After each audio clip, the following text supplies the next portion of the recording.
ఇప్పుడు కాంగ్రెస్ పార్టీలో ఇది ఒక పెద్ద సవాలే. ఉన్నటువంటి 3-4 పోస్టులు ఉన్నాయి కదా. మిగిలిపోయినటువంటి మంత్రి పదవుల కోసం దరిదాపుగా 10 మంది పోటీ పడుతూ ఉన్నారు.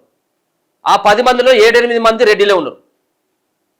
దాంట్లో ఆల్రెడీ ఇప్పటికే ఒక పోస్టుతో ఉన్నటువంటి ఆ కుటుంబం మరో పోస్టు కావాలి, మరో మంత్రి పదవి కావాలంటూ మాకు పట్టుబడతా ఉన్నాయి. అది ఎవరో కాదు, కోమటిరెడ్డి రెడ్డి రాజగోపాల్ రెడ్డి. వెంకటరెడ్డికి ఆల్రెడీ మంత్రి పదవి ఉన్నది. అలాగే అక్కడ 2 మంత్రులు ఉన్నారు నల్గొండలో. ఉత్తమ్ కుమార్ రెడ్డి ఉండనే ఉండే, కోమటిరెడ్డి వెంకటరెడ్డి ఉండనే ఉండే. ఇప్పుడు మళ్ళీ ఇంకా మంత్రి పదవులు కావాలి అని చెప్పేసి ఇంకా రాజగోపాల్ రెడ్డి తిరుగుతూ ఉన్నాడు. అంటే కొన్ని వార్తలు కూడా వస్తూ ఉన్నాయి. కోమటిరెడ్డి వెంకటరెడ్డిని తప్పించేసి రాజగోపాల్ రెడ్డికి భర్తీ చేసేటువంటి అవకాశం ఉన్నది. ఇప్పటికే 25 నెలలు, అంటే దాదాపుగా సగం పీరియడ్ అయిపోయింది ప్రభుత్వ పీరియడ్. కాబట్టి ఈ సగం పీరియడ్లో ఆయనను పక్కకు జరిపేసి ఆ ప్లేస్లో ఈయనను తీసుకురావాలన్నటువంటి ఒక ప్రయత్నం కాంగ్రెస్ పార్టీ చేస్తున్నట్టుగా తెలుస్తూ ఉంది. అంతేకాకుండా 2 మంత్రి పదవులు కనుక ఆ కుటుంబ సభ్యులకే ఇచ్చినట్టయితుంటే రేపు విమర్శల పాలయ్యేటువంటి అవకాశం కూడా స్పష్టంగా కనపడతా ఉంది.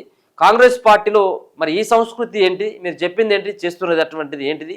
ఒక ఇంట్లో 2 పదవులు ఉండవని చెప్పేసి చెప్పినటువంటి కాంగ్రెస్ పార్టీ ఈ 2 కనుక ఆయనను అట్లానే ఉంచి ఈయనకు కూడా పదవి ఇచ్చినట్టయితుంటే రేపు భవిష్యత్తులో చాలా ప్రమాదకరమైనటువంటి స్థితిలోకి పార్టీ నెట్టేయబడుతుంది. కాబట్టి ఆయననే ఒక చాకచక్యంగా తప్పించేసి వెంకటరెడ్డిని ఈయనను భర్తీ చేయాలన్నటువంటి ఒక ప్రయత్నం ఒక సజావుగా సాగుతున్నట్టుగా తెలుస్తూ ఉంది. నిన్న ఆయనే కోమటిరెడ్డి రాజగోపాల్ రెడ్డితో పాటు చాలామంది సంబంధించినటువంటి కాంగ్రెస్ పార్టీకి సంబంధించినటువంటి మంత్రి పదవిని ఆశించేటువంటి వాళ్ళంతా కూడా ఢిల్లీలోనే మహకం వేయడం జరిగింది.